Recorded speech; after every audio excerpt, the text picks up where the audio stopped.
நெகேமியா 11வது அதிகாரம். இதிலிருந்து நம்ம இன்னைக்கு ஒரு காரியம் பார்க்க போகிறோம்.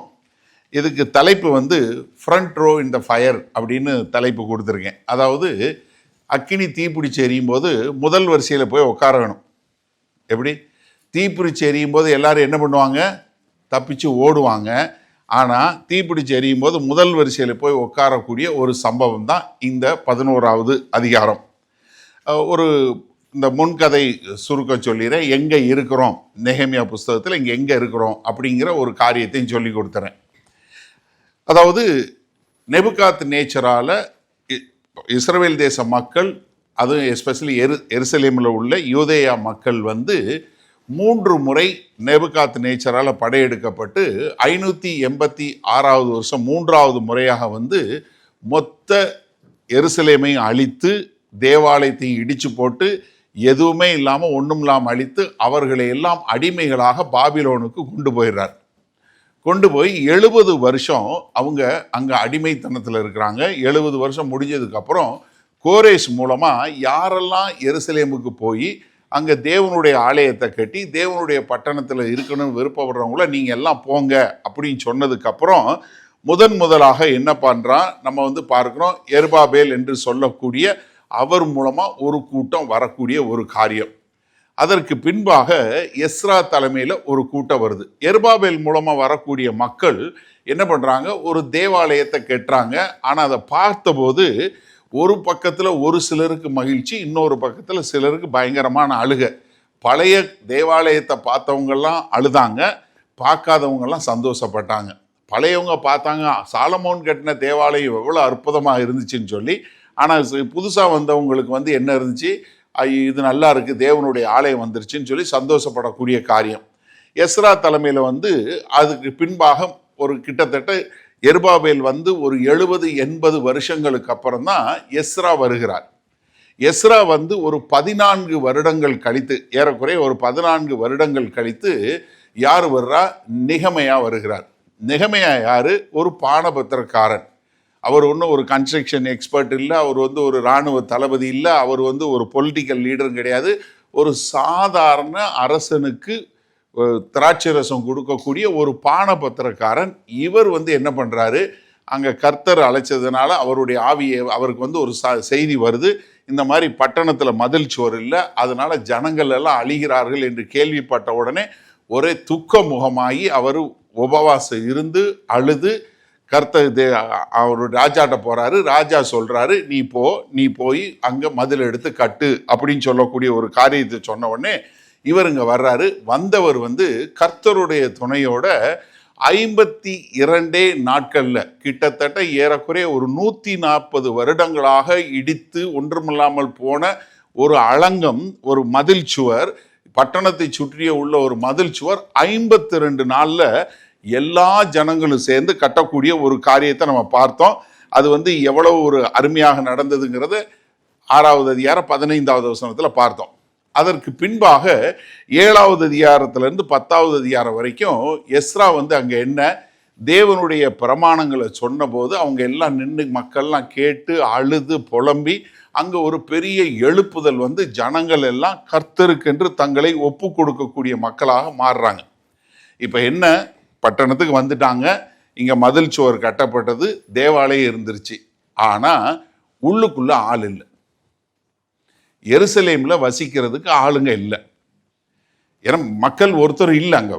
ஏன்னா எல்லாருமே ஓடி போயிட்டாங்க, எல்லாம் யூதேயா பக்கத்தில் இருக்கக்கூடிய ஒரு மக்களாக இருக்கிறாங்க. அப்போ ஒரு சுவர் இல்லாத ஒரு பட்டணம், ஒரு ஆள் இல்லாத ஒரு வீடு அப்படின்னா என்ன? அது ஒரு எம்டி, அது வந்து ஒன்றுமே கிடையாது. அதே மாதிரி இப்போ இந்த இதில் வந்து ஆளே இல்லாமல் எல்லா பொருளும் இருந்துச்சுன்னா அதுக்கு பேர் என்ன சொல்லுவோம்? மியூசியம்.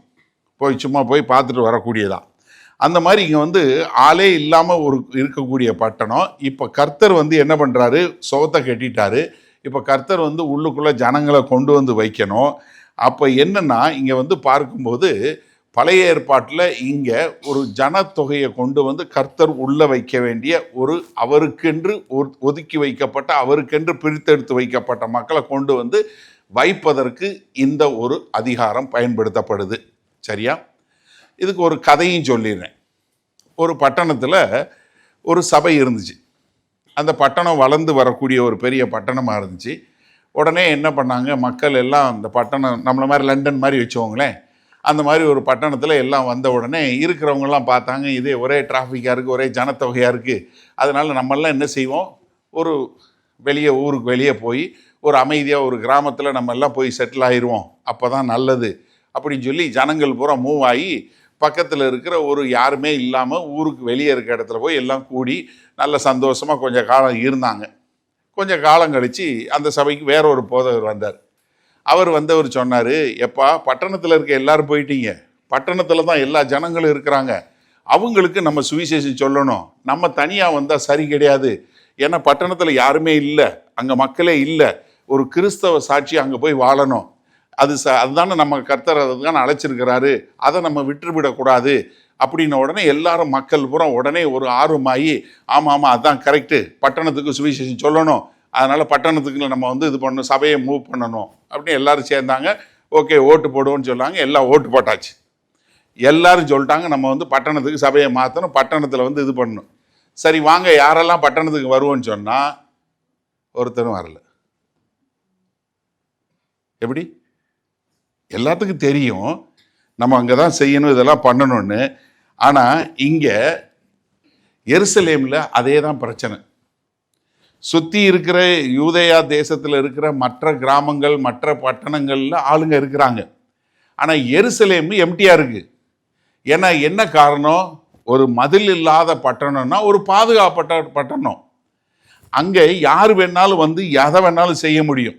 நீங்கள் பார்த்தீங்கன்னா நமக்கு ஒரு 3 எதிரிகள் பேர் சொல்லுங்க பாப்பா. யார்? நெகமியால, சன்பலாத்து,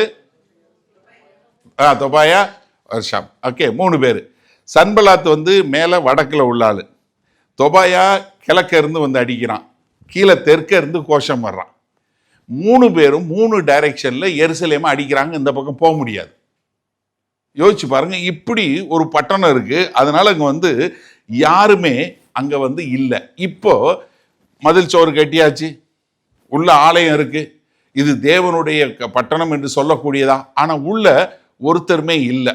இப்போ அவங்க ஒரு முடிவெடுக்கணும். நீங்க 2வது வசனம் பாருங்க, 11வது அதிகாரத்தில், ஆனாலும் எருசலேமிலே குடியிருக்க இப்ப என்ன ஒரு முடிவு பண்றாங்க, யாரு என்ன பண்ணணும்னு சொல்லி. அப்போ என்ன பண்றாங்க, ஒரு சிலர் மனப்பூர்வமாய் நாங்க எருசலேம்ல குடியிருப்போம்னு சொல்லி ஒரு சிலர் முடிவெடுத்து வர்றாங்க. இந்த மனப்பூர்வமாய் என்று தமிழ்ல மொழிபெயர்க்கப்பட்டிருக்கு, ஆங்கிலத்தில் வில்லிங் சொல்லி மொழிபெயர்க்கப்பட்டிருக்கு. இதனோட மூல பாசம் பார்த்தீங்கன்னா நாடாப் என்று சொல்லக்கூடிய பதம். இது என்னன்னா, அதாவது கர்த்தருக்கு ஃப்ரீ வில் ஆஃபரிங் சொல்லுவாங்க இல்லையா, தாங்களாக கொண்டு கொடுக்கக்கூடிய ஒரு காணிக்கை என்று சொல்லக்கூடியதாக. அப்ப என்ன, அவர்கள் தங்களையே கொண்டு கர்த்தருக்கு என்று காணிக்கையாக கொடுக்கக்கூடிய காரியம். 2வது அவங்கள வாழ்த்தினார்கள் என்று சொல்லக்கூடியது பார்க்கும்போது, தமிழில் வாழ்த்தினார்கள், ஆங்கிலத்தில் பிளஸ்ட் இருக்கும். நீங்கள் இந்த பாஷையில் பார்த்தீங்க, எபிரேய பாஷையில் பார்க்கும்போது பராக் என்று சொல்லக்கூடிய பதம், கர்த்தர் பராக் என்று சொன்னார்னு சொல்லக்கூடிய ஆதியாகமம் 1வது அதிகாரத்தில் பார்க்கக்கூடியது என்ன, அவர்களை ஆசீர்வதிக்கக்கூடிய ஒரு காரியம். அப்போ என்ன, இங்கே முதல்ல அங்கே ஜனங்கள் அங்கே தலைவர்கள் அங்கே இருக்கிறது, அது மாத்திரமல்ல கொஞ்சம் மக்கள் மனப்பூர்வமாய் வரக்கூடிய ஒரு காரியம். அந்த மனப்பூர்வமாய் வரக்கூடிய மக்களை ஆசீர்வதிக்கக்கூடிய மக்களாக மற்றவர்கள் இருக்கக்கூடிய ஒரு காரியம். இந்த அதிகாரம் பார்த்தீங்கன்னா கிட்டத்தட்ட டெலிஃபோன் டைரக்டரி மாதிரியே இருக்கும், நிறைய பேர் இருக்கும். நம்ம வாசித்தோம்னா தப்பாக தான் நம்மளும் வாசிப்போம். ஏன்னா இப்போ நீங்கள் வெள்ளைக்காரன்ட்ட போய் நம்ம பேரை சொன்னீங்கன்னா அவங்க நம்ம பேரை எப்படி கந்தரகோலம் பண்ணுறானோ அந்த மாதிரி தான். நிறைய பேருக்கு நம்ம பேர் வரவே வராது. அது நம்மளாம் ஒரு சிலர் பேர் ரொம்ப டங் ட்விஸ்டர் மாதிரியே வச்சுருக்கிறதுனால அவங்களுக்கு ஏதாவது சுருக்கி வேறு ஏதாவது ஒரு பேரை சொல்லி அவங்க முடிச்சிருவாங்க.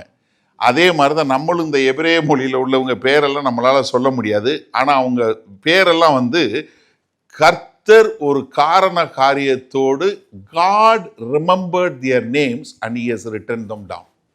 கர்த்தர் அவர்களுடைய பெயரை நினைவு கூர்ந்து நமக்கு எழுதி வைத்திருக்கிறார். ஏன்னா இந்த ஒரு அதிகாரம் முழுவதும் பெயர்களாக இருக்குது. இது என்னன்னா, நம்மளால் ப்ரொனவுன்ஸ் பண்ண முடியலன்னா கர்த்தர் கரெக்டாக அது சொல்லக்கூடிய ஒரு காரியம். ஆனால் எல்லாருடைய பெயருக்கு பின்னாடி ஒரு கதை இருக்கு. எல்லாருடைய கதையும் ஒரே மாதிரி ஒரு கதை. என்ன அந்த கதை? எல்லாரும் விருப்பப்பட்டு அங்கே எருசலேமுக்கு வந்தாங்க. அதனால தான் கர்த்தர் அவர்களை நினைவு கூறக்கூடிய காரியம். முதலாவது, அதாவது ஒரு விலைக்கிரயம், இந்த பரிசுத்த நகரத்திற்கென்று அவர்கள் செலுத்திய விலைக்கிரயம். முதல் 2 வசனங்கள் பாருங்களேன். நெகேமியா 11வது அதிகாரம் முதல் 2 வசனங்கள். இப்ப பாருங்களேன், ஜனத்தின் அதிகாரிகள் இல்ல லீடர்ஸ் என்று சொல்றவங்க அவங்க என்ன பண்றாங்க? முதல்ல நாங்க எருசலேம்ல குடியிருக்கிறோம். அதனாலதான் தலைமைத்துவம் என்பது முதல்ல அவர்கள் என்ன பண்ணணும்? ஒரு முன்மாதிரியாக வாழக்கூடிய காரியம். நாங்க எருசலேம்ல இருக்கிறது ஆபத்து, ஆனா நாங்க என்ன பண்றோம்? நாங்க இருக்க தயார், நாங்க எங்களை முழுமையாக இருக்கக்கூடிய தயார் என்று சொல்லக்கூடியதாக அவர்கள் எருசலேமிலே குடியிருந்தார்கள்.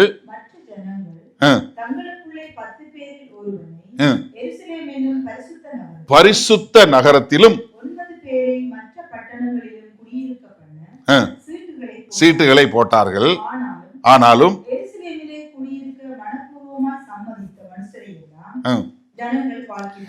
இப்ப என்னன்னா, முதல்ல எருசலேம்ங்கிறது ஒரு நகரம் மாத்திரம் கிடையாது, அது ஒரு ஸ்டேட்மெண்ட். ஏன்னா நீங்க பாத்தீங்கன்னா இது ஒரு தலைநகரம் மாத்திரமல்ல, இது ஒரு சரித்திர பிரகாரமான ஒரு நகரம் மாத்திரமல்ல, இது ஒரு பரிசுத்த நகரம் மாத்திரமல்ல, இதுக்கு பேர் என்ன? தேவனுடைய நகரம் என்று சொல்லக்கூடியதா. தேவனுக்கென்று பிரித்தெடுத்து வைக்கப்பட்ட நகரம். நம்முடைய வேத வசனத்திலேயே இங்கே தான், பழைய ஏற்பாட்டிலையும் சரி, எருசலேமை குறித்து சொல்லும்போது பரிசுத்த நகரமாகிய எருசலேம் என்று சொல்லக்கூடிய பகுதி நீங்கள் இங்கே தான் பார்ப்பீங்க பழைய ஏற்பாட்டில். அதாவது எருசலேமை ஹோலி சிட்டி என்று சொல்லக்கூடியதா. நம்ம வெளிப்படுத்தின விஷயத்தில் வரும்போது பார்ப்போம். வெளிப்படுத்தின விஷயத்தில் பார்க்கும்போது பரிசுத்த நகரம் சொல்லக்கூடியது, பாபிலோனை குறித்து சொல்லும்போது மகா பெரிய Babylon, the greatest Babylon, holy city என்று சொல்லக்கூடியதாக பரிசுத்த நகரம் என்று சொல்லக்கூடிய ஒரு காரியம். அப்ப இது என்னன்னா, இங்க கர்த்தர் தன்னுடைய ஜனங்களை திரும்ப கொண்டு வந்தாரு. கர்த்தர் நெகேமியாவுக்கு தேவையான காரியங்கள் எல்லாம் கொடுத்தாரு. 52 நாள்ல எல்லாம் முடிச்சாங்க, அலங்கத்தை கட்டி முடிச்சாங்க. எஸ்ரா அவங்களுக்கு நியாயப்பிரமாணங்களை வாசிச்சாரு. கர்த்தர் என்ன பண்ணாரு? அவர்களை மனம் திரும்பி கர்த்தருக்கென்று வரக்கூடிய ஒரு மக்களாக இப்ப கர்த்தர் என்ன பண்றாரு? அந்த நகரத்தை தன்னுடைய ஜனங்கள்னால அவர் நிரப்பக்கூடியதாக, பரிசுத்த நகரம் என்று சொல்லும்போது இந்த நகரத்துல ஜனங்கள் இருக்க வேண்டியது மிகவும் அவசியம். நீங்க முன்னாடி பழைய காலத்துல பார்த்தீங்கன்னா எல்லா பட்டணமும் ஒரு ஒரு பழங்காலத்தில் ஒரு பட்டணம் என்று சொல்லி சொன்னால் அந்த பட்டணம் எவ்வளவு சிறப்பாக இருக்குன்னு வச்சு அந்த பட்டணத்தை அந்த பட்டணம் ஆராதிக்கிற கடவுளுக்கு பெயர். பண்டைய நாட்களில் இவங்க இந்த சாமி கும்பிட்றாங்க, இந்த சாமியை கும்பிட்றதுனால இவங்க தேசம் இவங்க பட்டணம் செழிப்பாக இருக்குது, பாதுகாப்பாக இருக்குது அப்படின்னா அந்த கடவுளுக்கு அது கிரெடிட்டு. அப்படி தான் இருந்துச்சு. ஆனால் அந்த பட்டணம் அழிவில் போச்சு, அந்த பட்டணத்தில் ஒரு இது இல்லாமல் இருந்துச்சு அப்படின்னு சொல்லி சொன்னால் அந்த கடவுளுக்கு அது இழுக்கு, இது சரியில்லை, இது வீக்கான கடவுள் என்று சொல்லக்கூடியதாக. ஆனால் இப்போ இங்கே பார்க்கும்போது எருசலேம் ஒன்றுமே இல்லாமல் 140 வருஷம் ஒன்றுமே இல்லாமல் சும்மா கிடக்கு. அப்போ இந்த 140 வருஷமா சும்மா இருக்கிற ஒரு காரியம் இப்போ சுவர் கட்டப்பட்டு எல்லாம் வந்ததுக்கு அப்புறமும் இப்போ இந்த பட்டணம் ஒரு செழிப்பாக ஜனங்களோட இருந்து ஒரு ஆசீர்வாதமா இல்லைன்னா அது கர்த்தருடைய நாமத்துக்கு இழுக்கு. அதனால இங்க என்ன பண்ணணும்? கர்த்தருடைய பெயர் கெட்டு போகக்கூடாது, கர்த்தருடைய பெயர் எல்லாரும் முன்னாடி வரணுங்கிறதுக்காகவே இந்த பட்டணம் என்ன வரணும்? மக்களால் வர வேண்டியது.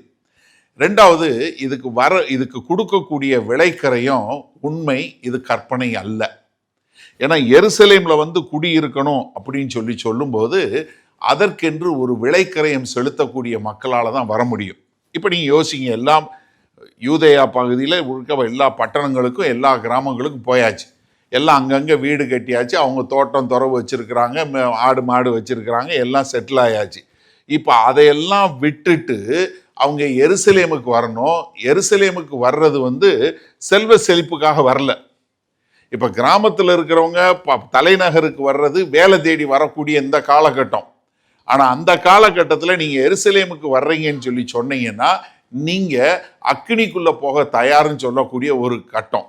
அப்போ இங்கே அவங்க செலுத்த வேண்டிய ஒரு காரியம், நான் சொன்ன போல சன்பலாத்தும் சரி, தொபாயாவும் சரி, கர்சமும் சரி, நான் 3 திசைகள்ல இருந்தும் அவங்க சொல்லக்கூடிய ஒரு அவங்கள இது பண்ணக்கூடியது. அப்போ இங்கே வர்றவங்க விருப்பப்பட்டு தான் உள்ள வரணும், அறியாம வர்றதில்லை. ஏன்னா எல்லாருக்கும் தெரியும். அப்போ அவங்க என்ன விருப்பப்பட்டு தான் வரணும். அதே மாதிரி உள்ள வரும்போது அவங்களுக்கு என்ன ஆபத்து இருக்கு, என்ன நடக்கும் அப்படிங்கிறத ஒரு காரியம். ஆனா அவங்க என்ன பண்றாங்க, இருந்தாலும் நாங்க வர்றோம் அப்படின்னு சொல்லி விருப்பப்பட்டு வரக்கூடிய ஒரு காரியம். ஏன்னா இங்க இவங்க வரும்போது சிலர் என்ன பண்றாங்க, அவங்களால வர முடியல, அவங்க என்ன பண்றாங்க, அவங்க அவங்கள ஆஹா வெரி குட், நீ எல்லாம் அந்த எருசலேம் போற அப்படின்னு சொல்லி கைதட்டலை, அவங்க அவங்கள பாராட்டலை. மாறாக அவர்கள் என்ன பண்றாங்க, ஆசீர்வதிக்கக்கூடிய மக்களா இருக்கிறாங்க. நீங்கெல்லாம் எருசலேமுக்கு போறீங்க, கர்த்தருக்கென்று வாழ போறீங்க அப்படின்னு சொல்லக்கூடிய ஒரு காரியத்தில் அவங்கெல்லாம் போகக்கூடியதை பார்க்கிறோம். அப்ப இது என்னன்னா, அவங்க கர்த்தருடைய வார்த்தையை கேட்டு அவங்க கர்த்தர் எங்களை வர சொல்லி இருக்கிறார், அதனால நாங்க இருக்கிறோம் என்று வரக்கூடிய ஒரு காரியம்.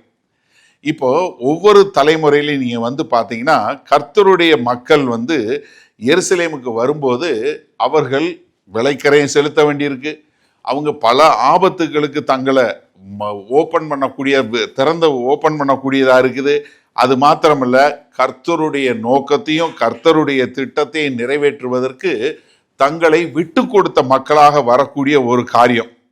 அப்ப என்னன்னா, இங்கேயும் நம்ம எப்படி ஒரு சபையில இன்றைக்கும் நம்ம கர்த்தர் சபையை எங்க போக சொல்லி இருக்கிறாரு, என்ன செய்ய சொல்லி இருக்கிறாரோ அது செய்வதற்கு ஒரு விலைக்கரையம் செலுத்தக்கூடிய மக்களாக நம்மளும் இருக்க ஆயத்தமா இருக்கணும். அந்த காலத்துல எருசலேமுக்கு வருவதற்கு அவங்க ஒரு விலைக்கரையம் செலுத்தினாங்க. இன்றைக்கு சபை அவர் சொன்ன காரியத்தை கேட்டு செய்வதற்கு நம்மளும் விலைக்கரையம் செலுத்தக்கூடிய மக்களா. இப்போ உங்களை கர்த்தர் எங்க போக சொல்றாரு, அங்க போவதற்கு நீங்க ஆயத்தமா இருப்பீங்களா? ஏன்னா அங்க நெகேமியா காலத்துல சொல்றாரு, போறாங்க. அப்ப இவங்க விருப்பப்பட்டு போறது எப்படி இருக்கும்? How does their willingness looks like? நீங்க இதுல 3வது வசனத்திலிருந்து 24வது வசனம் வரைக்கும் உள்ள காரியம் பாருங்க. 3வது வசனம் மட்டும் வாசிங்க. லேவியரும் நிதனிமியரும் புத்திரரும் அங்கங்க குடியிருந்தார்கள். இப்ப எருசலேம்ல குடியிருந்தவங்க யாருங்கிறத 3வது வசனத்திலிருந்து 24வது வசனம் 30 வசனம் வரைக்கும் போகுது. 24வது வசனம் வரைக்கும் லிஸ்ட் கொடுக்குறாரு. அது யாருங்கிறத நான் உங்களுக்கு சொல்றேன், நீங்க வீட்டில் போய் எடுத்து வாசிச்சு பாருங்க. சில பேர் நீங்க உச்சரிச்சு பாருங்க, வந்தா பரவாயில்ல, வராட்டி விட்டுருங்க, சரியா? முதலாவது பார்த்தீங்கன்னா யூதாவின் புத்திரர்கள் 4வது வசனத்திலிருந்து 6வது வசனம் வரைக்கும் மொத்தம் 468 பேர். 468 பேர். இவர்கள்லாம் யாரு? பராக்கிரமசாலிகள், வாரியர்ஸ், போர் செய்யக்கூடிய ஒரு பராக்கிரமசாலிகள். இப்ப அவங்க எல்லாம் என்ன பண்றாங்க, நாங்க போய் எருசலேம்ல இருக்கிறோம், எங்களால யுத்தம் பண்ண முடியும், நாங்க யுத்தம் பண்ணக்கூடிய ஒரு மக்கள் என்று சொல்லக்கூடியதாக. அடுத்து பென்யமின் கோத்திரத்தில் உள்ளவங்க 7வது வசனத்தை 9வது வசனம் வரைக்கும் 928 பேர். எப்படி? த லார்ஜஸ்ட் குரூப், ஒரு பெரிய கூட்டம் இதுதான். எவ்வளோ? 928 பேர் வர்றாங்க. அடுத்து யாரு? ஆசாரியர்கள் 10வது வசனத்திலிருந்து 14வது வசனம் வரைக்கும் 822 பேர் ஆசாரியர்கள். அடுத்து லேவியர்கள் 15வது வசனத்திலிருந்து 18வது வசனம் வரைக்கும். இவங்க எல்லாம் எங்க? அவங்க ஆராதனை நடத்துறவங்க, அவங்க இது செய்ய துதி ஆராதனை செய்யக்கூடியவங்க. அடுத்து 19வது வசனத்துல கேட் கீப்பர்ஸ் 172 பேர். எத்தனை கதவு, எத்தனை கேட்டு கரெக்டா ஞாபகம் வச்சிருக்கோம் சொல்லுங்க பார்ப்போம். தைரியமா சொல்லுங்க, ஏன் பயப்படுறீங்க? எத்தனை கேட்டு மொத்தம்? 12 கேட்டு. இந்த ஒவ்வொரு கேட்டையும் பாதுகாத்துறதுக்கு 172 பேர். அதுக்கப்புறம் நிதனிமியர் என்று சொல்லக்கூடியவங்க யாருன்னா 22ல இருந்து 24 வரைக்கும் உள்ள வசனம். இவங்க யாருன்னா அதாவது ஆலயத்தில் தேவாலயத்தில் வேலை செய்கிறது, விறகு எடுத்துகிட்டு வர்றவங்க, விறகு பொறுக்கி போடுறவங்க, அக்கினி கொளுத்துறவங்க, தண்ணி எடுத்துகிட்டு வர்றவங்க, இந்த மாதிரி ஒரு லோ லெவல் ஜாப், ஒரு கீழான வேலை செய்யக்கூடிய ஒரு மக்கள். அதனால தான் அவங்களுக்கு நிதனிமியர். நீங்கள் யோசுவாவை வந்து கிபியனேட்லேருந்து வந்தவங்க வந்து ஏமாற்றி நாங்கள் தூர தேசத்துலேருந்து வந்தோன்னு சொல்லுவாங்க, உன் கோத்திரமெல்லாம் நீங்கள் வேலை செய்கிறதுக்கு இருந்தால் அந்த மக்கள் அவங்களும் வந்து நாங்கள்லாம் அங்கே வர்றோம் அப்படின்னு சொல்லக்கூடியதா. இப்போ நீங்கள் யோசிச்சு பாருங்கள், ஒரு ஆசாரியனுக்கு வந்து எங்கே இருக்கிறது பிரியமாக இருக்கணும், ஒரு லேவியனுக்கு எங்கே இருக்கிறது பிரியமாக இருக்கணும், அது காவல் காக்கிறவன் 172 பேர் இருக்கணுங்கிறது எவ்வளோ ஒரு பயங்கரமான காரியம். அப்போ நீங்கள் யோசிச்சு பாருங்கள், சபையிலையும் இதே மாதிரி எல்லாத்துக்கும் ஆள் வேணும். பிரசங்கம் பண்ணுறவங்க வேணும், ஆராதனை நடத்துகிறவங்க வேணும், சபைக்கும் கேட்டை திறக்கிறவங்க, சேர் போடுறவங்க. இந்த மாதிரி எப்படி வந்து ஒரு நகரம் இருக்குதோ அதே மாதிரி ஒரு சபையும் ஒரு சரீரமாக, சரீரத்தில் எப்படி ஒரு அங்கம் இருக்கணுமோ அந்த மாதிரி எல்லாமே தேவையான ஒரு காரியம். இதில் குயிக்காக பாருங்கள். முதலாவது 6வது வசனத்தில் பார்க்குறோம், 468 பராக்கிரமசாலிகள். இவங்க வந்து யூதா கோத்திரத்தவங்க உள்ள மக்கள். இவங்கெல்லாம் வந்து அங்கே போய் சும்மா வந்து குடியிருந்து சந்தோஷமாக இருக்க போகிறவங்க. இவங்க என்ன, அதற்காக நாங்கள் யுத்தம் பண்ணுறதுக்கு தயார் என்று சொல்லக்கூடிய ஒரு மக்கள். இவங்க வந்து டூரிஸ்ட் மாதிரி வந்துட்டு போகிறவங்க இல்லை. எப்படி பட்டணத்துக்கு சுற்றி பார்க்க வந்தவங்க மாதிரி வரதில்லை. அவங்கெல்லாம் பட்டணத்திலிருந்து பட்டணத்திற்கு பாதுகாப்புக்காக வாழக்கூடிய மக்கள். இது மாத்திரமல்ல, அவங்க எல்லாம் என்ன, விருப்பப்பட்டு வரக்கூடிய ஒரு மக்களாக வர்றாங்க. அடுத்து ஆசாரியர்கள். இவங்க என்ன, தேவனுடைய ஆலயத்தில் பணி செய்வதற்கு வரக்கூடிய மக்கள். இவங்க என்ன பண்ணுறாங்க, இவங்களுடைய காரியம் பார்த்தீங்கன்னா, ஆண்டவர் இவர்கள் எந்த கோத்திரத்திலிருந்து வந்தாங்க, யார் தகப்பன், அவங்க எப்போ வழி வந்தவங்கன்னு சொல்லி எங்கே வரைக்கும் கொண்டு போயிடுறாரு, ஆரோன் வம்சாவளி கொண்டு போய் சீனாய் மலை வரைக்கும் உள்ள டீட்டெயில் கொடுக்குறாரு. யோசிச்சு பாருங்களேன், இங்கே வர்றவங்களுக்கு அவங்க எங்கே கோத்திரம், ஆரோனுக்கு இருந்து எங்கே இருந்த கோத்திரமோ அந்த கோத்திரம் வரைக்கும், லேவியின் புதல்வர்கள் என்று சொல்லக்கூடிய ஆரோன் வம்சாவளி வரைக்கும் கர்த்தர் அவங்களுடைய குடும்பத்தை, அவங்களுடைய வம்சாவளியை, லீனியேஜை ஞாபகம் வச்சு எழுதி வைக்கக்கூடிய ஒரு காரியம். அது மாத்திரமில்ல, 3வது லேவியர்கள். இவங்க வந்து என்ன, ஆராதனை நடத்தக்கூடிய ஒரு மக்கள். இவங்க வந்து அங்கே வந்து மத்தனையா நேம் போட்டிருக்கு. அது மாத்திரமில்ல, அவங்க எல்லாருமே எப்படி எருசலேமில் வந்து அவங்க இருந்து அங்கே வந்து ஆராதனை நடத்துவதற்கும் தாங்கள் செய்யக்கூடிய எல்லா காரியங்களையும் செய்வதற்கு. அது மாத்திரமில்ல, இது அடுத்து 3வது 4வதா பார்த்தீங்கன்னா கேட் கீப்பர்ஸ். இவங்க தான் ரியல் அன்சங் ஹீரோஸ். எப்படி ஒரு யாராலையும் பாராட்டப்படாத ஒரு வீரர்கள் இவங்க தான். இவங்க உண்மையிலே பயங்கரமான ஹீரோக்கள். நீ யோசிச்சு பாருங்க, கேட் கீப்பர்ஸ். இது யாராவது வந்து விருப்பப்பட்டு நான் வந்து காவல்காரனா போறேன்னு சொல்லுவீங்களா என்ன? இதில் ஒன்றும் கிளாமரே கிடையாது. பிரசங்கம் பண்ணுறதுக்கு ஓகே, யாராவது ஒருத்தவங்க வந்து நான் சண்டை போட்டு நான் தான் வந்து கதவை திறப்பேன், நான் தான் வந்து டாய்லெட் கழுவேன் அப்படின்னு சொல்லக்கூடிய ஒரு காரியம் கேட் கீப்பர்ஸு. ஏன்னா இவங்க வந்து கேட் கீப்பர்ஸ் எங்கேயாவது ஒரு பிரசங்கம் பண்ணாங்களா, ஒரு ஆராதனை நடத்தினாங்களா, இல்லை அவங்க வந்து ஒரு பலிபீடத்தில் ஏதாவது செஞ்சாங்களா, இல்லை ஏதாவது செஞ்சாங்களா? ஒன்றுமே கிடையாது. அவங்க என்ன, அவங்க வந்து கதவை திறக்கிறது, கதவை மூடக்கூடிய ஒரு காரியம். இப்படி இருக்க ஒரு 172 பேர் அங்கே இருக்கக்கூடிய காரியம். அப்போ நீங்கள் யோசிச்சு பாருங்க, 172 கேட் கீப்பரு, ஆசாரியன், லேவியன், அது மாத்திரமல்ல தலைவர்கள், எல்லாம் பராக்கிரமசாலிகள் எல்லாமே. அப்போ என்னன்னா, தேவனுடைய ராஜ்யத்தில் ஒவ்வொரு நாளும் வேலை செய்வதற்கு கேட் கீப்பர் இப்படி, அதாவது ஒரு அன்கிளாமரஸ் ஒர்க் என்று சொல்லக்கூடிய ஒரு மகிமைப்படுத்தாத ஒரு சாதாரண வேலை செய்யக்கூடிய ஆட்களும் தேவை இருக்கிறாங்க. அதே மாதிரி ஒரு மிஷனை வந்து வழி நடத்துவதற்கு ஒரு பிரசங்கம் பண்ணக்கூடிய ஒரு ஆள் இருக்கிறாங்க. 2 பேருமே இந்த லிஸ்டில் இருக்கிறாங்க. எப்படி ஒரு பிரபலமாக செய்யக்கூடிய, மற்றவர்கள் பாராட்டக்கூடிய வேலை செய்யக்கூடிய மக்கள் பேரும் இருக்குது, மற்றவர்களால் பாராட்டப்படாத மக்களுடைய பெயர்கள் இருக்குது. கர்த்தருடைய கண்களில் எல்லாருமே சமமாக இருக்கிறாங்கங்கிறது தான் இதில் முக்கியமான காரியம். அடுத்து 3வது இந்த லிஸ்ட்டு இதோட முடியல, எருசலேமில் இருக்கிறதோட முடியல. அடுத்து என்ன சொல்லுது இந்த லிஸ்ட்டு, 25லேருந்து 36 வரை உள்ள வசனங்கள்ல சொல்லும்போது கிராமங்கள்லையும் மற்ற பட்டணங்களையும் உள்ள மக்களுடைய லிஸ்ட்டு சொல்லுது. நீங்க அதுல 25 இருந்து 30 வரை உள்ள வசனங்கள் பாருங்களேன்.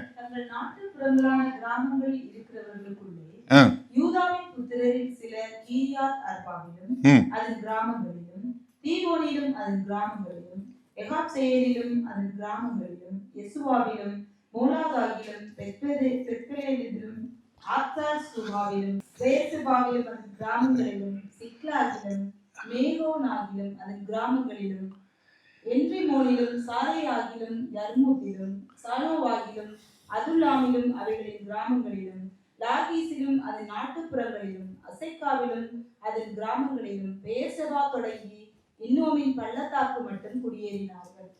இப்ப ஆண்டவர் இங்க எருசலேமுக்கு வந்தவங்களை மட்டும் இது பண்ணல. நீங்க நல்லா புரிஞ்சு கொள்ளுங்க. ஏன்னா எருசலேம் பரிசுத்த நகரம், பரலோகமும் பூமியும் சந்திக்கக்கூடியது, தேவனை சந்திக்கக்கூடியது. அதனால அங்க வந்தாங்கன்னு கூட சொல்லலாம். ஆனா இங்க என்ன பண்றாங்க, ஒரு சீட்டு போடுறாங்க. சீட்டு போட்டு எப்பா 10ல் ஒரு ஆள் எருசலேமுக்கு வரணும். ஆனா நான் வாசிச்ச லிஸ்ட் யாரு, விருப்பப்பட்டு அவங்களா வந்தவங்க. இது போக கிராமத்துல மற்ற பட்டணங்கள்ல இருக்கவங்களுக்கு லாட் போடுறாங்க. என்ன குழுக்கள் சீட்டு போட்டு யார் யார் பேர் வருதோ அவெல்லாம் நீ என்ன பண்ணணும், எருசலேமுக்கு போகணும். மீதி பேர் என்ன பண்ணு, ஓன் கிராமத்துல ஓன் பட்டணத்துல இரு. இப்ப என்னன்னா கர்த்தர் அதனால நீங்க உங்க இருக்கிற பட்டணத்திலேயோ இருக்க கிராமத்திலேயோ இருக்கிறதுனால உங்களை கர்த்தர் குறைப்பா மதிப்பிடலை. ரெண்டையும் சரியா புரிஞ்சு கொள்ளணும். யார அங்க சொல்றாரோ அவங்க போனாங்க, மீதி பேர் அவங்க கிராமத்துல இருந்தாங்க. இந்த ரெண்டும் அவசியமான ஒன்று. இதை நம்ம தெளிவா புரிஞ்சுக்கணும். ஏன்னா அங்க எருசலேமுக்கு போறவங்க என்ன ஒரு தங்களை ஒரு பெரிய ஆபத்துக்கு தங்களை திறந்து காட்டக்கூடிய மக்களா இருக்கிறாங்க. ஆனா கிராமத்திலையும் மற்ற பட்டணங்கள்ல இருக்கக்கூடிய மக்கள் உண்மையாக அங்கிருந்து அவர்களை ஆதரிக்கக்கூடிய மக்களாக இருக்கக்கூடிய ஒரு மக்களாக இருக்கிறாங்க. அப்ப என்னன்னா எல்லாரும் முன்னாடி போய் போர்க்களத்துல நிற்கக்கூடியதாக, எல்லாரும் ஊரை விட்டு போய் எல்லாரும் போய் சுவிசேஷம் பிரசங்கம் பண்ணணும்னு சொல்லி எல்லாரும் சொல்லல. ஒரு சிலரை இருக்கிற இடத்துல இருந்தே அவர்களுக்கு என்ன உதவி செய்யணுமோ, அவங்களுக்கு என்ன ஆசீர்வாதம் பண்ணணுமோ அதை செய்வதற்கும் தேவன் அழைச்சிருக்கிறார். ஸோ இது ரொம்ப தெளிவா புரிஞ்சுக்கொள்ளணும். ஏன்னா இவங்க பெயர் சபாவிலும் இது சொல்லும்போது ரொம்ப தெளிவா சொல்றாரு. எங்க மேல வடக்கு, மேல கிழக்கு, வடக்குலையும் கீழே தெற்கையும் உள்ள பட்டணங்களை ரொம்ப அழகா நேர்த்தியா அவர் என்ன சொல்றாரு, இந்த பட்டணங்கள்லாம் அப்போ ஒரு ஸ்ட்ராட்டஜிக்கலா ஒரு கனெக்டா ரொம்ப அழகா கர்த்தருங்க எழுதி வச்சிருக்கிறார். அப்ப என்னன்னா எருசலேமுக்கு கிராமங்களும் பட்டணங்களும் தேவை, பட்டணங்களுக்கும் கிராமங்களுக்கும் எருசலேம் தேவை. இதை நம்ம சரியா புரிஞ்சுக்கணும். இப்ப எப்படி ஒரு மிஷனரி அனுப்புறவங்க தேவை, அதே மாதிரி அனுப்புறவங்களுக்கு ஒரு மிஷனரி தேவை. இப்போ ஒரு பிரசங்கம் பண்றவருக்கு ஜெபம் பண்றவங்க தேவை, ஜெபம் பண்றவங்களுக்கு நமக்கெல்லாம் ஒரு ஐக்கியம், ஒரு கம்யூனிட்டி என்று சொல்லக்கூடிய ஒரு ஜெபிக்கக்கூடிய ஒரு கம்யூனிட்டி தேவை. அப்ப என்னன்னா கிறிஸ்துவனுடைய சபையில ஒரு பகுதி மட்டும் தனியா எதை ஒரு காரியமும் செய்ய முடியாது. எல்லாம் ஒண்ணு சார்ந்து செய்யக்கூடிய ஒரு காரியம். அதனாலதான் கர்த்தர் உங்களை எங்க அழைச்சிருக்கிறாரோ அங்க செய்யக்கூடிய ஒரு காரியத்தை செய்யணும். சரியா?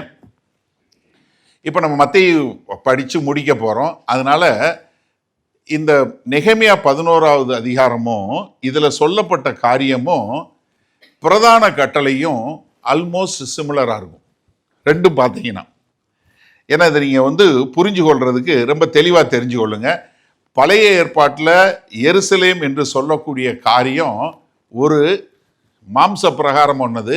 ஆனா பழைய ஏற்பாடு பூரா நமக்கு என்ன இருக்கு, ஒரு நிழலான காரியம். கலாத்தியர் 4வது அதிகாரம் 26வது வசனம் பாருங்களேன். மேலான எருசலேமோ, அதாவது ஒரு மேலான எருசலேம் என்று சொல்லக்கூடிய ஒரு ஆவிக்குரிய ஒரு எருசலேம் நம்ம மேலான எருசலேம் வரப்போகுது. நீங்க வெளிப்படுத்தின விசேஷம் 21வது அதிகாரம் 2வது வசனம் பாருங்க. யோவானாகிய நான் தேவனிடத்திலிருந்து பரலோகத்தை விட்டு இறங்கி வர கண்டேன். என்ன? புதிய நகரமாகிய பரிசுத்த நகரமாகிய எருசலேம் வரப்போகுது, கர்த்தர்கிட்ட வரப்போகுது. அப்போ நம்ம வந்து என்னன்னா, இந்த புதிய எருசலேம் என்று சொல்லக்கூடிய எருசலேம் வரப்போகுது.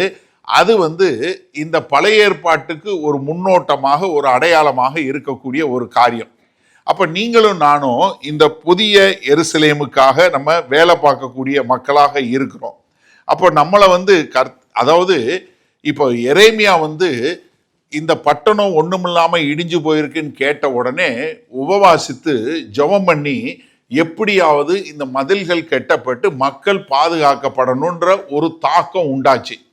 இப்ப நீங்களும் நானும் கர்த்தருடைய ராஜ்யம் கட்டப்படுவதற்கு நம்ம உபவாசித்து ஜெபம் பண்ணி மற்றவர்களுக்கு சுவிசேஷத்தை மற்றவர்களை எடுத்து கட்டக்கூடிய மக்களாக நம்ம இருக்கணும். ஏன்னா அங்க அவங்களுக்கு வந்து எப்பா எருசலேமுக்கு யார் வர்றீங்களோ நீங்க வாங்க, அவங்களாம் முன்வந்து வந்தாங்க. அதுக்கப்புறம் லாட் போட்டு வந்தாங்க. பட்டணத்தில் இருக்கிறவங்க பட்டணத்தில் இருந்தாங்க, கிராமத்தில் இருந்தாங்க. ஆனா ஒரு சிலர் முன்னாடி வரக்கூடிய ஒரு காரியம் வந்தாங்க. அப்போ சபைதான் இந்த புதிய எருசலேமினுடைய ஐக்கியம். Church become is the new Jerusalem community. ஏன்னா நீங்க நல்லா புரிஞ்சுக்கொள்ளுங்க.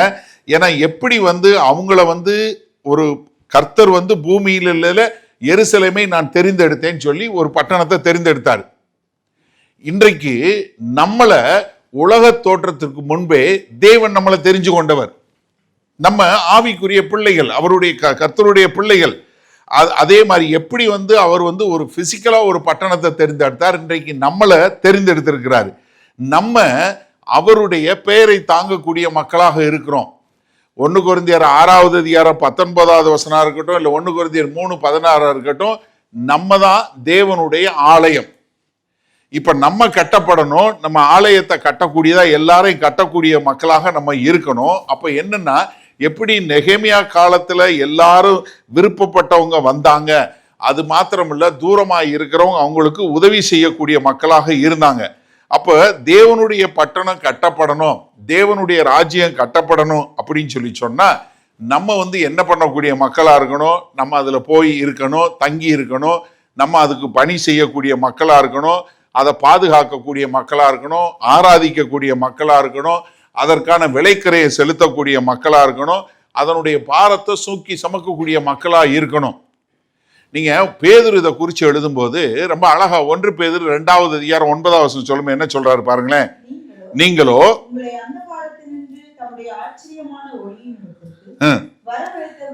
வரவழைத்தவருடைய புண்ணியங்களை அறிவிக்கும்படிக்கு தெரிந்து கொள்ளப்பட்ட சந்ததியாயும்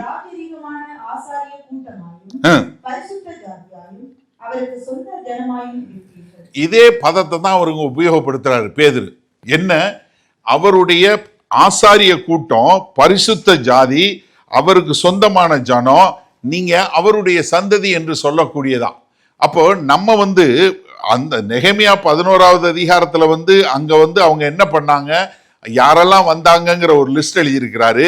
அங்க வந்து யாரு, ஆசாரியர்கள், லேவியர்கள், கேட் கீப்பர், நிசமீனியர் என்று சொல்லக்கூடிய மக்கள்லாம் இருந்து வேலை செய்தாங்க. அதே மாதிரி புதிய ஏற்பாட்டில் நம்ம சபையாக அந்த காரியத்தை செய்யக்கூடிய மக்கள். இது நீங்க வந்து பாத்தீங்கன்னா அந்த பிரதான கட்டளை வந்து கர்த்தருடைய நகரத்துக்கென்று கர்த்தருக்கென்று செய்யக்கூடிய ஒரு காரியம்.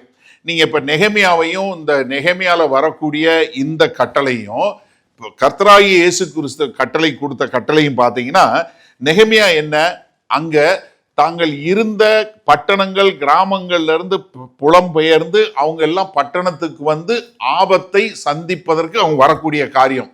ஆனா கர்த்தராகிய இயேசு கிறிஸ்து பிரதான கட்டளை என்னன்னு சொல்றாரு, நீ புறப்பட்டு போ, நீ போய் எங்கெல்லாம் மக்கள் ஜனங்கள் வந்து கர்த்தரை ஏற்றுக்கொள்ளையோ நீ என்ன உன்னுடைய வசதி உன்னுடைய காரியங்களை விட்டு விட்டு நீ என்ன பண்ணு, பூமியில இருக்கிற எல்லா இடங்களுக்கும் ஒரு பரிசுத்த கூட்டத்தை உண்டு பண்ணு, அங்கிருந்து நீங்க வாடினாரு. இப்ப நம்மள என்ன சொல்றாரு கர்த்தர், நீ போய் அங்க ஒரு உருவாக்குன்னு சொல்லக்கூடிய காரியம்.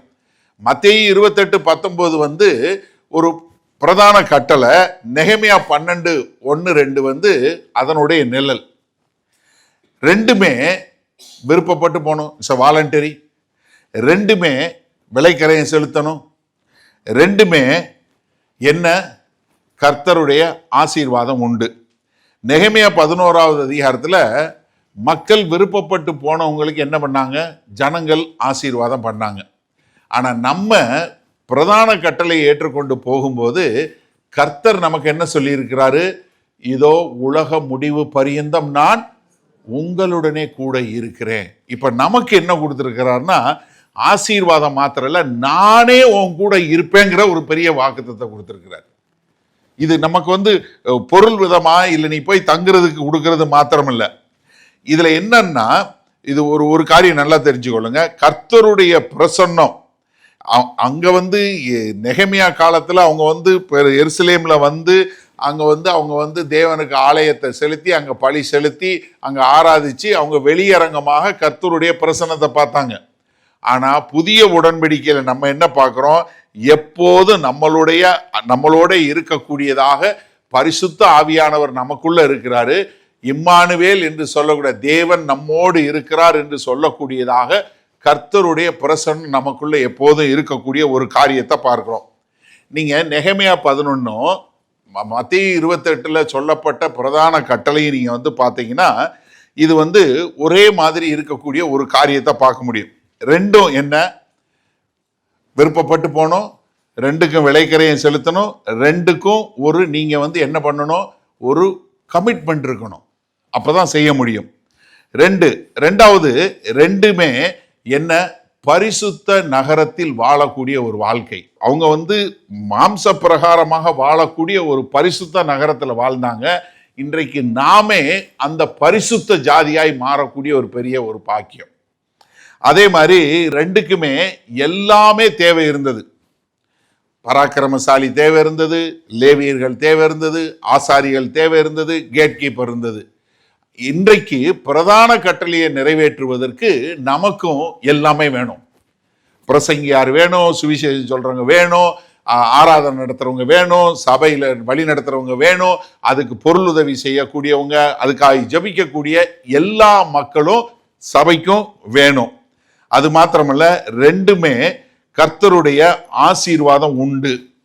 அங்க அவங்க தேசம் ஆசீர்வதிச்சு இங்க கர்த்தரே ஆசீர்வதிக்க கூடியது. ரெண்டுமே அவங்களுக்கு மீறிய காரியம், அவங்களால செய்ய முடியாது, அவங்களுக்கு மீறிய காரணம். ஏன்னா அவங்க என்ன பண்ணாங்க? நெகேமியா காலத்துல அங்கிருந்து எப்படி வெளிப்படுத்தின விசேஷம் 21வது அதிகாரத்தில் பரிசுத்த நகரம் திரும்பி வரப்போகுது, அங்கிருந்து வரப்போகுதுன்னு. மத்தேயு 28 என்ன பண்றோம்? நம்ம அந்த பிரதான கட்டளையை நிறைவேற்றி நம்ம அங்க போகக்கூடிய மக்களா இருக்கிறோம். ரெண்டுலையுமே பெயர் ஒரு லிஸ்ட் இருக்கு. நெகேமியா 11வது அதிகாரத்தில் யாரெல்லாம் போனாங்கன்னு இருக்கு. நமக்கு என்ன? ஆட்டுக்குட்டியானவருடைய புஸ்தகத்தில் யாருடைய பெயர்லாம் எழுதப்பட்டிருக்கோ நம்ம எல்லாம் எங்க? அவரோட பரம எருசலேமில் வாழ போகிறோம். எவ்வளவு ஒற்றுமை பார்த்தீங்களா? நெகேமியா 11க்கும் இந்த பிரதான கட்டளைக்கும் இதை ரெண்டையும் செய்யக்கூடியதா. இப்போ உங்களை பார்த்து ஒரு கேள்வி கேட்டால், நீங்கள் விருப்பப்பட்டு போகக்கூடிய ஒரு ஆளாக இருப்பீங்களா? ஏன்னா நம்ம இந்த இதில் அத்தனை பேர் பார்க்குறோம், வாயில் போகாத அவ்வளோ பேர் பார்க்குறோம். இது பண்டைய காலத்தில் உள்ள சரித்திரம். இது ஒரு கண்ணாடி மாதிரி. இதில் பார்த்தா யார் என்ன அப்படின்னு சொல்லக்கூடிய ஒரு காரியம். இப்போ நீங்கள் பாருங்கள், அங்கே சுவல் கட்டப்பட்டது, உடன்படிக்கையை புதுப்பிச்சிட்டாங்க, வசனம் பிரசங்கம் பண்ணியாச்சு, ஆவியானவர் ஊற்றப்பட்டுட்டாரு.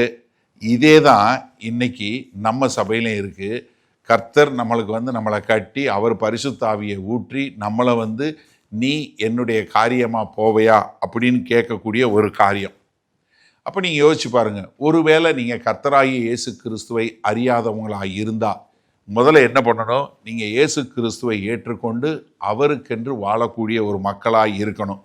ஏன்னா இயேசு கிறிஸ்து ஒருவர் தான் அந்த வாசல், வேற யார் மூலையும் போக முடியாது. யோவான் 14:6 சொன்னார், நானே வழியும் சத்தியமும் ஜீவனுமாய் இருக்கிறேன். யோவான் 10:9 சொல்லும்போது, நானே வாசல், என் முறமாய் உட்பிரவேசித்தால் நீ ரட்சிக்கப்படுவாய் என்று சொல்லக்கூடிய ஒரு காரியம். அதனால் என்ன, நீங்கள் முதல்ல நீங்கள் கர்த்தராகிய இயேசு கிறிஸ்துவை ஏற்றுக்கொண்டு அவரை விசுவாசிக்கக்கூடிய மக்களா. அதனால தான் ஆண்டவர் கேட்கும்போது, சீஷர்களை பார்த்து கேட்கும்போது பேதுருவை பார்த்து கேட்டார். என்ன கேட்டார்? நீ என்னை நேசிக்கிறாயா, அதுதான் கேட்டார். அப்போ என்னன்னா, நீங்கள் முதல்ல வந்து என்னை முழுசாக தெரியுமான்னு கேட்கல, நீ என்னை முழுசாக எல்லாமே புரிஞ்சுக்கிட்டான்னு கேட்கல, என்னைய நீ நேசிக்கிறாயான்னு தான் கேட்டார். அப்போ இன்னைக்கு ஒருவேளை நீங்கள் இயேசு கிறிஸ்துவை அறியாதவங்களாக இருந்தால் அவரை நேசிக்கக்கூடிய மக்களாய், அவரை ஏற்றுக்கொள்ளக்கூடிய ஒரு மக்களாய் இருக்கணும். ஏன்னா ரோமர் 10:9 என்ன சொல்லுது? கர்த்தராகிய இயேசுவை நீ உன் வாயினாலே அறிக்கையிட்டு தேவன் அவரை மரித்தோரிலிருந்து எழுப்பினார் என்று உன் இருதயத்திலே விசுவாசித்தால் ரட்சிக்கப்படும். அப்போ நீங்கள் இயேசு கிறிஸ்துவை அறியாதவங்களாக இருந்தால் உங்கள் இருதயத்தில் நீங்கள் அவரை விசுவாசித்து அவரை ஏற்றுக்கொள்ளும் போது நீங்கள் ரட்சிக்கப்பட்ட மக்களாக மாறுவீங்க. ஒருவேளை நீங்கள் இயேசு கிறிஸ்துவை ஏற்றுக்கொண்ட மக்களாக இருந்தால் இன்றைக்கு நெகேமியா 11வது அதிகாரம் உங்களோட பேசட்டும். ஒரு 5 கேள்வி. நீங்கள் are you willing to be the 1/10? 10ல் ஒரு ஆள் எருசலேமில் வந்து இருக்கணும்னு சொல்லியாச்சு. நீங்கள் எருசலேமில் வந்து இருப்பீங்களா? இதில் இன்னொரு காரியமும் சொல்கிறேன். கர்த்தர் உங்களை எருசலேமுக்கு அழைச்சி நீங்கள் கிராமத்திலையும் பட்டணத்தில் இருந்தீங்கன்னா அதுவும் தப்பு. உங்களை பட்டணத்தில் கிராமத்தில் இருக்க சொல்லும்போது நீங்கள் அதை விட்டுட்டு எருசலேமுக்கு வந்தீங்கன்னா அதுவும் தப்பு. நல்லா புரிஞ்சு கொள்ளுங்க. கர்த்தர் உங்களை ஸ்பெசிஃபிக்காக எதுக்கு அழைச்சிருக்கிறாரோ அந்த வேலையை தான் நம்ம செய்யணும். இப்போ உங்களை ஆண்டவர் வந்து 10ல் ஒரு ஆளாக கூப்பிட்டுருக்காரா இல்லை 9ல் ஒரு ஆளாக கூப்பிட்டுருக்காரா, அந்த சத்தத்தை கேட்டு அதற்கு நீங்கள் ஒப்பு கொடுக்கக்கூடிய ஒரு மக்களாக இருக்கிறீங்களா? 2வது, ஒவ்வொருத்தருக்கும் அந்த பட்டணத்தில் ஒவ்வொரு வேலை இருந்துச்சு. கேட் கீப்பர் காவல்காரங்களுக்கு அவங்களுக்கு ஒரு வேலை இருந்துச்சு, நிதனிமியருக்கு ஒரு வேலை இருந்துச்சு, ஆசாரியர்களுக்கு ஒரு வேலை இருந்துச்சு, லேவியர்களுக்கு ஒரு வேலை இருந்துச்சு, தலைவர்களுக்கு ஒரு வேலை இருந்துச்சு. இப்படி எல்லாருக்கும் ஒரு வேலை இருந்துச்சு. எல்லாரும் அவங்க வேலையை செஞ்சாங்க. சபையாகிய சரீரத்தில் எல்லாருக்கும் வேலை இருக்கு. இப்போ உங்களுக்கு என்ன வேலைன்னு தெரியுமா? ஹலோ, உங்களுக்கு தேவனுடைய ராஜ்யத்தில் இந்த சபையில் இல்லை தேவனுடைய சபையில் ஒவ்வொருத்தருக்கும் ஒரு வேலை இருக்கு. ஏன்னா நான் சொன்னேன் இல்லையா, ஏன்னா அவங்க வந்து எருசலேமை சுற்றி பார்க்க வரல. ஹலோ, எருசலேமை சுற்றி பார்க்க வரல, அங்கே இருக்கிறதுக்கு வந்தாங்க. பட்டணத்தில் கிராமத்தில் இருந்தவங்க என்ன பண்ணாங்க? அவங்கள ஆசீர்வதிக்கிறதுக்கு இருந்தாங்க. அப்போ உங்களுக்கு என்ன வேலை? நீங்கள் உங்களால் வந்து ஒரு இடத்துக்கு போக முடியல, 4 பேருக்கு போய் பிரசங்கம் பண்ண முடியல, அவங்களுக்காக ஜெபிக்க முடியுமா? இல்லை அவங்கள அனுப்ப முடியுமா? இல்லை அவங்களுக்கு காசு கொடுக்க முடியுமா? இல்லை அவங்களுக்கு என்று என்ன செய்ய முடியும்? இல்லை இந்த சபையில் நீங்கள் என்ன செய்ய முடியும்? எனக்கு கதவு திறக்க முடியும், இல்லை எனக்கு நிதனிய மாதிரி வேலை இருக்கும். ஏன்னா நிறைய அன்கிளாமரஸ் ஒர்க் இருக்கு. நீங்க நல்லா தெரிஞ்சு கொள்ளுங்க, மற்றவர்களால் பாராட்டப்படாத நிறைய வேலைகள் ராஜ்யத்தில் உண்டு. அதுல உங்க பங்கு என்ன? நீங்க என்னவா உங்களை அழைச்சிருக்கிறார், அதை நீங்க செயல்படுத்துறீங்களா? 3வதாக பராக்கிரமசாலிகள் போனாங்க. அவங்க என்ன, நாங்க போராடி ஜெயிக்க முடியும்னு போனாங்க. அப்போ ஒரு வேலைக்கு கொடுத்து அந்த வேலையை செய்யக்கூடிய ஒரு ஆளாக இருக்கிறீங்களா? இல்லை நான் வந்து சும்மா வருவேன், உட்காருவேன், பிரசங்கம் கேட்பேன், இந்த பிரசங்கம் நல்லா இருந்துச்சு, அவர் கொஞ்சம் சரியாக பேசலை, இவர் கொஞ்சம் லாங்காக பேசினார், இது கொஞ்சம் நல்லா இருந்துச்சு, இப்படின்னு மார்க் போட்டுட்டு போயிட்டு இருக்கா மடத்தனமாக இருக்கிறீங்களா? நான் வேணும்னே தான் அந்த கேள்வியை கேட்குறேன். ஏன்னா நிறைய பேர் வந்து என்னன்னா, அது நல்லா இருந்துச்சுனே, இந்த பிரசங்கம் நல்லா இருந்துச்சுனே, அது உன் வாழ்க்கையை மாற்றிச்சானே, நீ மாறினியா? நான் வேணும்னு தெளிவாக சொல்கிறேன். நீங்கள் நான் நல்லா பிரசங்கம் பண்ணுறேன்னு சொல்கிறதுக்காக நான் பிரசங்கம் பண்ணுறதே கிடையாது. நல்லா புரிஞ்சு கொள்ளுங்க. நீங்கள் பிரசங்கம் கேட்டு உங்கள் வாழ்க்கை மாறிச்சுனா தான் என் வேலை சரியான வேலை. ஏன்னா நீ என்னை நல்லவன், நான் நல்லா பிரசங்கம் பண்ணுறேன்னு சொல்கிறதுனால எனக்கு ஒன்றுமே வரப்போகிற கிடையாது. நான் கர்த்தர் சொன்ன வேலையை உண்மையாக செய்கிறேன். ஆனால் கேட்குற நீங்கள் அதை கேட்டு உங்கள் வாழ்க்கை மாறக்கூடியதாக இருக்கணும். அப்படிப்பட்ட ஒரு ஆளாக இருக்கிறீங்களா? 4வதா, are you willing to bless the one? நீங்க மற்றவர்களை ஆசீர்வதிக்கக்கூடிய மக்களா இருக்கிறீங்களா? 9ல் 10 கிராமத்தில் இருக்கீங்க, பட்டணத்தில் இருக்கீங்க, உங்களுக்கு கம்ஃபர்டபுள், அண்ணே என்னால் வந்து வெயிலில் போக முடியாது. அப்போ என்னன்னா, இங்கேயும் வந்து கோமாளித்தனமா பண்ணக்கூடிய மக்கள் நிறைய பேர் உண்டு, சபையிலையும் உண்டு. அப்ப நம்ம எப்படிப்பட்ட மக்களா இருக்கிறோம் கொஞ்சம் யோசிங்க. கடைசியா அந்த லிஸ்ட்ல உங்க பேர் இருக்குமா? ஹலோ, லிஸ்ட்ல உங்க பேர் இருக்குமா? நெகமியா 11வது அதிகாரத்தில் பேர் எழுதி வச்சாரு. கர்த்தர் இன்னொரு லிஸ்டோட வரப்போறாரு. ஜீவ புஸ்தகம், ஆட்டுக்குட்டியானவருடைய புஸ்தகம், அதுல உங்க பேர் இருக்குமா? 4 அப்ளிகேஷன் குயிக்கா சொல்லி வைக்கிறேன். முதலாவது, நீங்க ஒரு லோக்கல் சர்ச்சில் ஃபுல்லா கமிட்டடா இருக்கணும். நான் மறுபடியும் சொல்றேன், இந்த ஆன்லைன்ல மெசேஜ் பார்த்து ஆன்லைன்ல இருக்கிறது வந்து சரியே கிடையாது. You must completely plugged into a local church. உங்களால் நேசிக்க முடியாத, உங்களால் வருத்தப்பட வைக்கும் ஆளுங்க கண்டிப்பாக இருக்க தான் செய்வாங்க. அப்போ நீங்கள் என்னென்னா ஒரு லோக்கல் சர்ச்சில் இணைந்து நீங்கள் என்ன சர்ச்சாக இருந்தாலும் சரி, ஏன்னா நம்ம சர்ச்சில் ஆன்லைனில் நிறைய பேர் பார்க்குறாங்க. நான் அவங்ககிட்ட சொல்கிறதுல அதுதான், நீ இது வந்து எக்ஸ்ட்ரா வேணால் பார்த்துக்கோ, ஆனால் உனக்குன்னு ஒரு சபை இருக்கணும். அந்த சபையில் நீ ஏதாவது ஒரு காரியம் செய்யணும். சும்மாலாம் வந்து இது போகக்கூடாது. நீங்கள் உட்காந்து மெசேஜை பார்த்துட்டு அன்னை பிரைஸ் லார்ட் சூப்பர் மெசேஜ் என்னை தொட்டுச்சு, உன் வாழ்க்கை மாறிச்சா? நான் மறுபடியும் அதே தான் கேட்குறேன். அப்போ முதல்ல ஒரு லோக்கல் சர்ச்சில் நீங்கள் எப்படி இருக்கிறீங்க? ரெண்டாவது, நீங்கள் இந்த பிரபலமாகாத அன்கிளாமரஸ் வேலையை செய்ய நீங்கள் ஆயத்தமா? எப்படி ஒரு காவல்காரன் 172 பேர் இருந்தாங்கல்ல, அந்த 172 பேரில் ஒரு ஆளாக இருக்கிறதுக்கு நான் ரெடின்னு சொல்லுவீங்களா?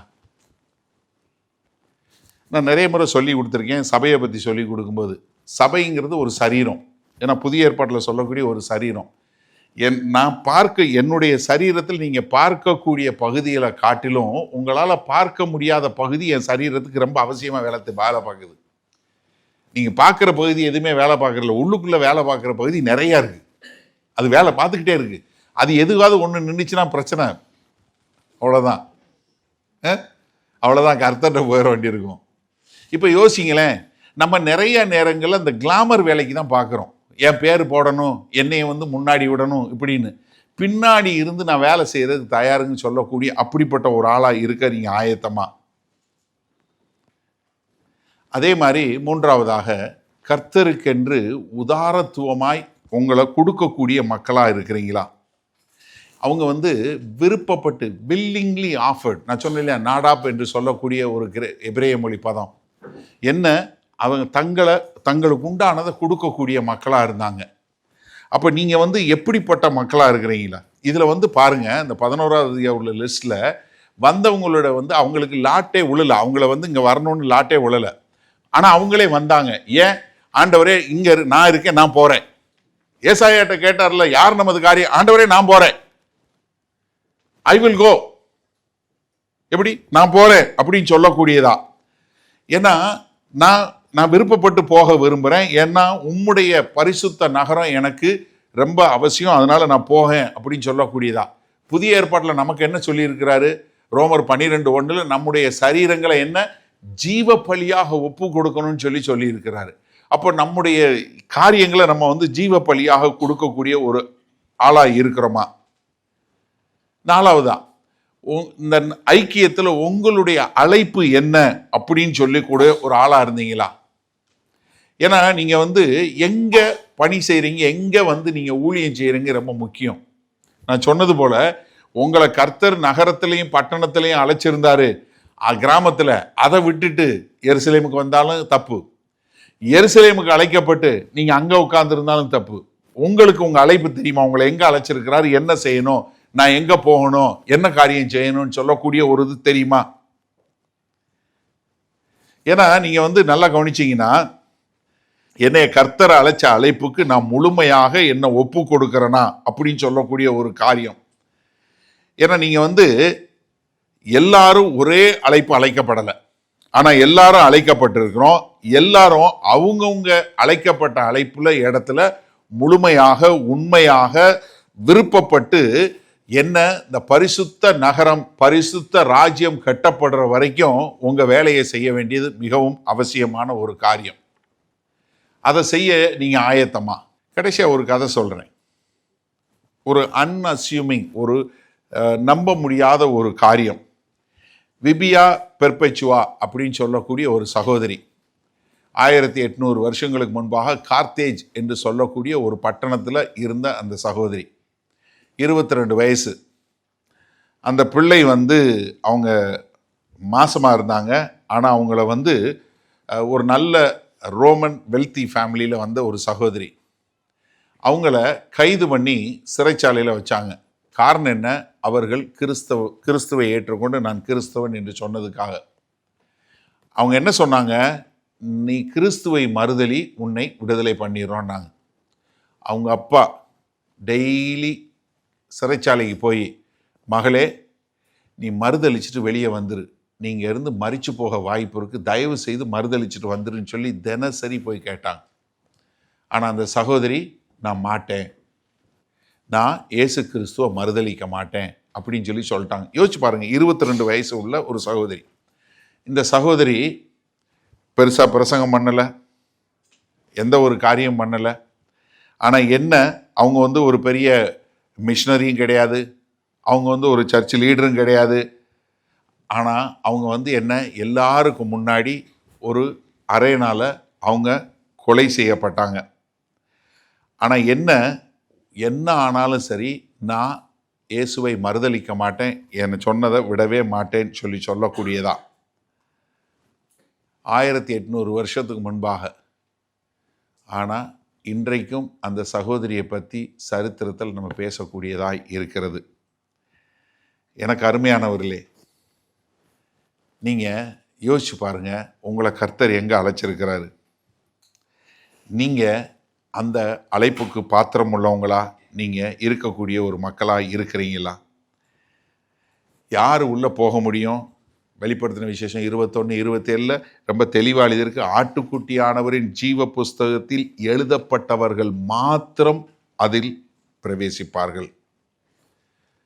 அப்போ நீங்கள் சொல்லுவீங்களா, ஆண்டவரே உம்முடைய பிரதான கட்டளை ஏற்றுக்கொண்டு என்னை எங்கே அனுப்பிச்சாலும் நான் போக தயார், அதற்கு நான் ஆயத்தமாக இருக்கிறேன், என்ன விளைக்கிறேன் வேணாலும் செலுத்த தயார் ஆண்டவரே, என்ன ஆனாலும் சரி. அன்றைக்கு எருசலேமினுடைய வேலை முடிக்கப்பட்டது. ஆனால் அங்கே மக்கள் இல்லாமல் இருந்தாங்க.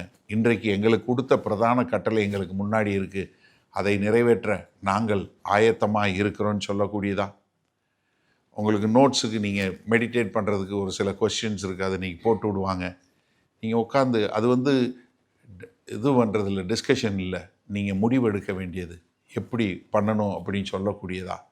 எனக்கு அருமையான சகோதரனே சகோதரியே, அன்றைக்கு நெகேமியா சொன்னார், அன்றைக்கு அவ்வளோ பேர் எல்லா விதமான மக்களும் நாங்கள் என்னன்னாலும் சரி, நாங்கள் முன்னாடி நிற்க தயார், என்ன விளைக்கரையும் செலுத்த தயார்னு ஒரு கூட்டம் வந்தது. அவங்கள ஆசீர்வதிக்க நாங்கள் தயார், நாங்கள் இருக்கிற இடத்துலேருந்து அவங்கள ஆசீர்வதிக்கிறோன்னு சொல்ல ஒரு கூட்டம் இருந்தது. கர்த்தர் இன்றைக்கு நம்மளை அழைத்திருக்கிறாரு, நம்மளை தெரிந்து கொண்டு இருக்கிறாரு, நமக்கு ஒரு கட்டளையை கொடுத்துருக்கிறாரு. அதில் நம்ம பங்கு என்னன்னு தெரிந்து அதை செய்வதற்கு நம்ம ஒப்பு கொடுப்போமா? ஏசாயா சொன்ன அதே வார்த்தை, ஹியர் ஐ ஆம் லார்ட், சென்ட் மீ. செய்வோமா? மகா கிருபையும் இரக்கம் நிறைந்த எங்கள் அன்பின் தகப்பனே, கர்த்தாவே, இதோ நெகேமியாவில் ஒரு லிஸ்ட் எழுதப்பட்டது போல ஆண்டவரே, ஆட்டுக்குட்டியான ஒரு புஸ்தகத்தில் ஆண்டவரே எங்களை எழுதக்கூடியதாய், நாங்கள் உண்மையும் உத்தவமாய் ஆண்டவரே எங்களை என்ன நோக்கத்திற்காய் அழைத்தீர்களோ, எங்கே அழைத்தீர்களோ அங்கே நாங்கள் உமக்கென்று வாழ எங்களை முழுமையாய் அர்ப்பணிக்கிறோம். மீட்பெரும் இரட்சகரும் ஆகிய இயேசு கிறிஸ்துவின் மூலம் பிதாவே, ஆமேன். உங்களில் யாருக்காவது ஜெப தேவைகள் இருக்குமானால், நீங்கள் உங்களுடைய வீடுகளில் உங்கள் கதவை பூட்டி நீங்கள் ஆண்டவரை நோக்கி ஜெபம் பண்ணுங்கள். உங்களுடைய எல்லா விதமான பலவீனங்களை குறித்து தெரிந்து வைத்திருக்கிற தேவன், எப்போதும் ஜீவன் உள்ள தேவன், உங்களுடைய ஜெபங்களை கேட்டு உங்களுக்கு பதில் கொடுப்பார். நீங்கள் வேற ஒரு ஆள்கிட்ட போகணும், வேற ஒருத்தவங்கிட்ட போய் ஜெபத்துக்கு போகணும்னு அவசியம் இல்லை. நீங்கள் ஜெபம் பண்ண ஆண்டவராகிய இயேசு கிறிஸ்துவை ஏற்றுக்கொண்ட எல்லாரும் பிதாவாகிய தேவன்கிட்ட ஜெபம் பண்ணால் அந்த ஜெபத்தை கேட்டு பதில் கொடுக்கக்கூடிய அன்புள்ள பரமபிதா தான் நமக்கு இருக்கிறாரு. அதனால் தைரியமாக நீங்கள் ஜெபம் பண்ணுங்கள். அதே சமயத்தில் இன்னொரு காரியமும் நாங்கள் சொல்கிறோம். எங்களுக்காய் ஜெபம் பண்ணுங்க. ஏன்னா வேத வசனத்தில் அதான் சொல்லியிருக்கு. நீங்கள் எந்த ஊழியக்காரரையும் ஜெபம் பண்ண போங்கன்னு சொல்லலை, ஆனால் ஊழியக்காரருக்காக ஜெபம் பண்ண சொல்லியிருக்கு. நாங்கள் தைரியமாக தேவனுடைய வார்த்தை இன்னும் அதிகமாய் பிரசங்கிக்க எங்களுக்காய் நீங்கள் ஜெபிக்கும்படி கேண்டிக் கொள்கிறேன். ஆமேன்.